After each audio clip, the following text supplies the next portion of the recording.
Hello. A friend of mine once said that I had the mind of St. Augustine and the body of Friar Tuck. I am by birth an Irishman. I have a ruddy complexion, a double cheek, a double chin. I'm fat and tall, and I am very impractical in certain kinds of ways. For example, I never learned how to drive a car. I tried at the driver's test 17 times, but failed each time.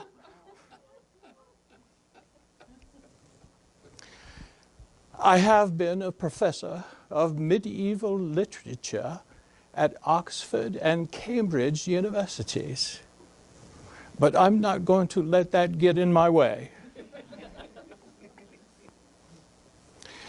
One of my favorite things to do with my students was to take them to my library and ask one of them to select a particular volume, and they would take it in hand and then start to read a particular paragraph. What I must say is that I actually have a photographic memory. I would interrupt them in the middle of the paragraph and then recite the rest of the paragraph.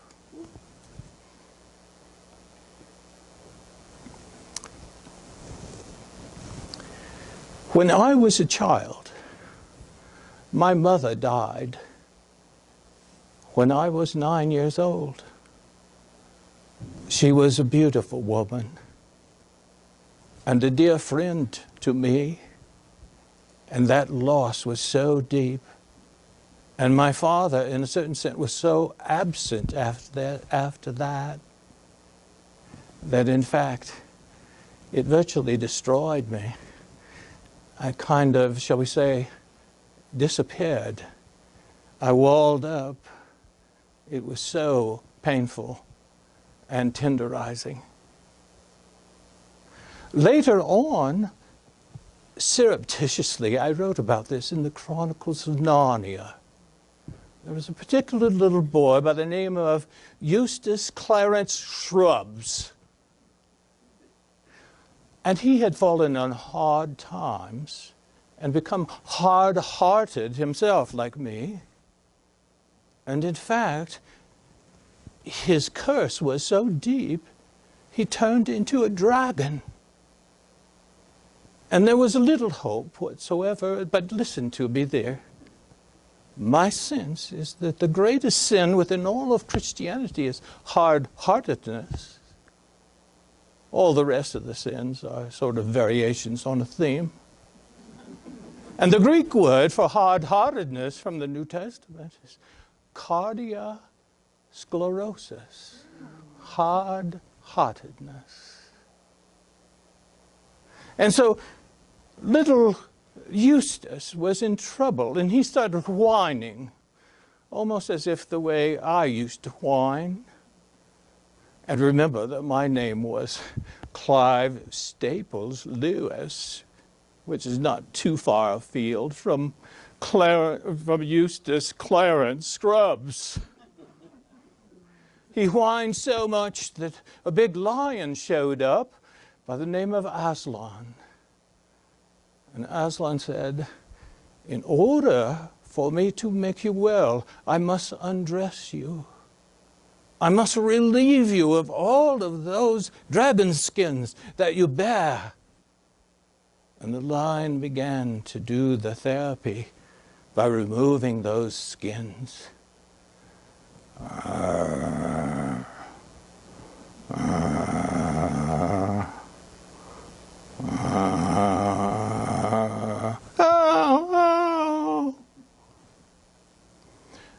That, my friends, is the first stage of Christian development.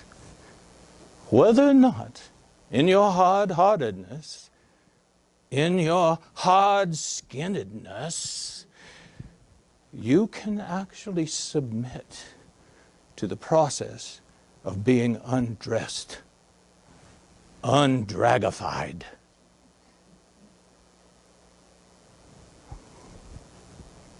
Well, I should say that the rest of my life was devoted to undragoning my own heart. Later, I enlisted in World War I.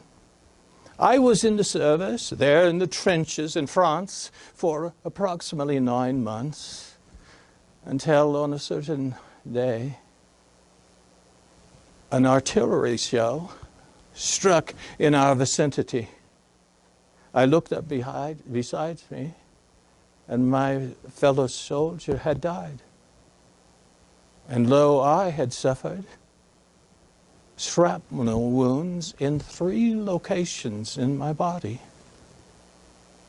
not the least of which was a particular bullet that had lodged here 1 inch from my heart.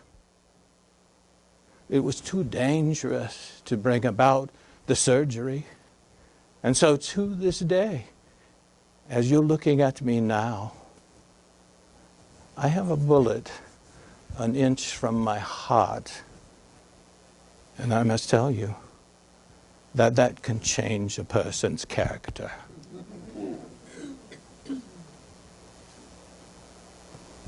I was taken to hospital at that point and provided with a little bit of reading material.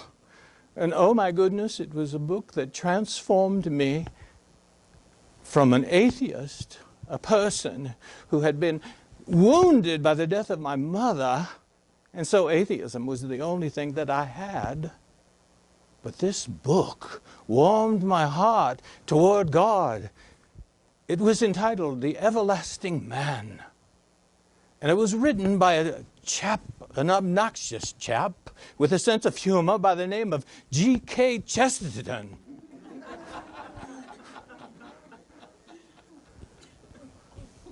You know, reading Chesterton with a bullet 1 inch from your heart will do wonders.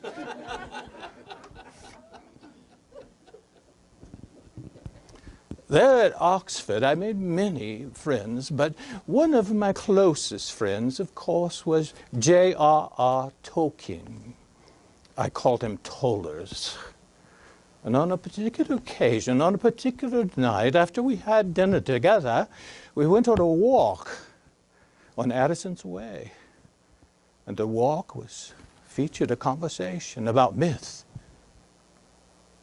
And that myth, by definition, was the way in which the cosmos generated its truth to the human heart.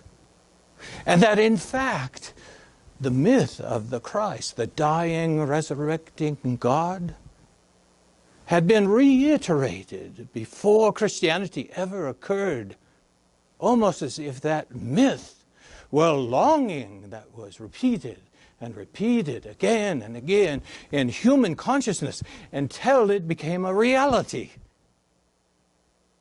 In other words, if we didn't have it, we would have had to have invented it. And in the process, the interesting thing is that Tollers touched my heart with an understanding of Christ. It's sort of like this. Imagine God as the author of creation, or for that matter, the author of your love story. Because remember this, your biography, in order to be accurate, has to start with creation itself. Because that's who you are, your creation itself. And remember this, that God, as an author, made the fatal mistake of falling in love with his characters. So much so that he violated all of the discernible ethics of what is entailed in being an author by actually abdicating authorship and becoming a character in the plot.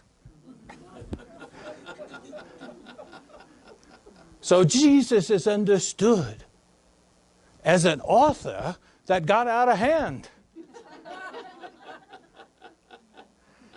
And accordingly, what happened was that Jesus becomes, in our language, the ultimate intruder, the ultimate interloper, the ultimate one, in my own words, the one who slipped in silently behind enemy lines. And Christ became, the author of the universe became the baby Jesus. And the question is always this: how do you fit the universe inside such a tiny manger? And that, my friends, is the definition of Christianity. That is the riddle of Christianity. And when you're looking at Jesus, you're looking at the face of love brought to you by an author who absolutely betrayed all of the ethics of authorship.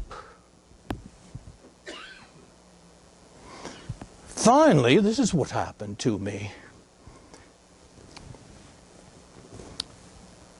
My brother had a motorcycle with a sidecar.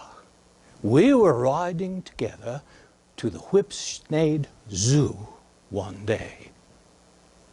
When we started out, I was not a Christian.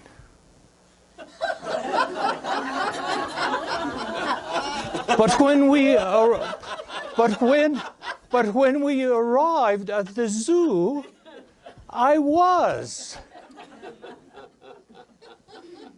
What I need to say to you is this: my faith depends upon a motorcycle. And I must say to you this: to this day, I cannot tell you what happened in that trip from one place to a zoo, but I was changed.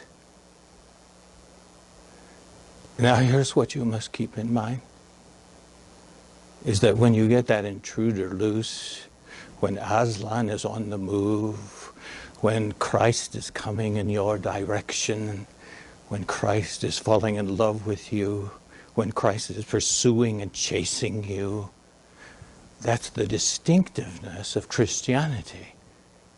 It's not you working on yourself spiritually. It's the grace of God chasing you down until you finally say, "Uncle."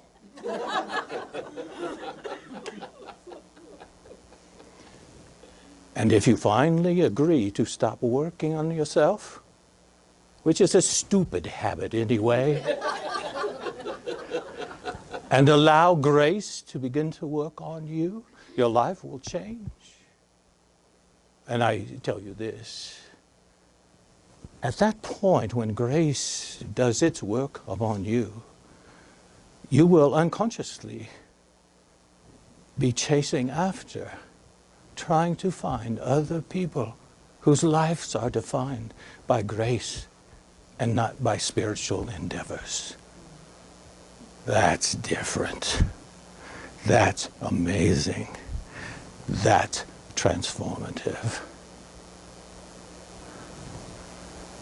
I have to allow for the secret way in which Aslan got the best of me on a motorcycle without my ever knowing what the hell was going on. Now, I'll tell you this, something analogous. In writing the Chronicles of Narnia, you see, I think in pictures, and I trust the imagination, because the imagination creates who we are. You are only as large as your capacity to imagine. Here's what was happening to me. Oh my goodness. There was an image of a fawn. with an umbrella and a white queen on a sled and some snow and a gas lamp and all of those things. And I'm thinking to myself, oh dear, what is this circus all about? Then concomitantly, almost at the same time, I was having almost nightmares about, do you know what?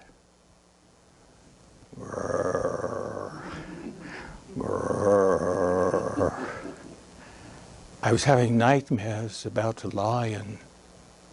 By the way, the word aslan in Turkish language means lion.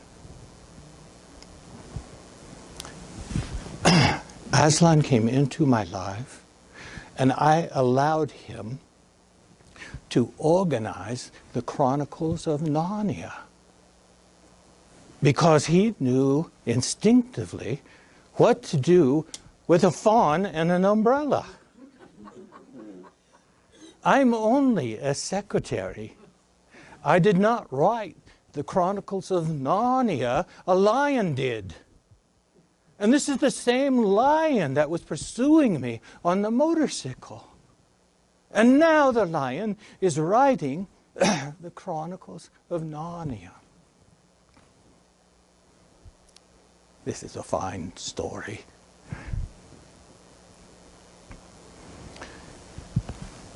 The way in which the children, particularly Lucy at first, gets into Narnia is through the wardrobe. Now listen to me. You should always be suspicious of wardrobes because they might contain another universe. All of my life, even when I was a boy, I was always infatuated with other worlds. Other worlds. In fact, in my Christian development, through my imagination, almost everything started to turn into a wardrobe. I was seduced by great beauty. I was charmed by the wood smoke coming from the fireplace, and the night sky and the dew on the grass in the morning. Everything for me became a wardrobe door. Everything. And I never could know when that lion was going to show up in my imagination for the next stage of deepening. A wardrobe is essentially a portal. This is what it's like. I'm looking at something, just an ordinary kind of thing, like that Christmas tree, for example, and all of a sudden, as a result of looking at it, I find my heart moved in certain kind of ways, and I find that my soul in that moment is somehow deepening, though I don't understand. All I can do is to trust the feeling, because in a certain sense, the feeling is even more transformative than if I conceptually knew what was actually going on. And this is the point of the motorcycle, and this is the point of the lion that writes the Chronicles of Narnia, is that once Christ gets into your unconscious, the whole thing is going to be transformed. And many times it's not a case of you trying to figure out something.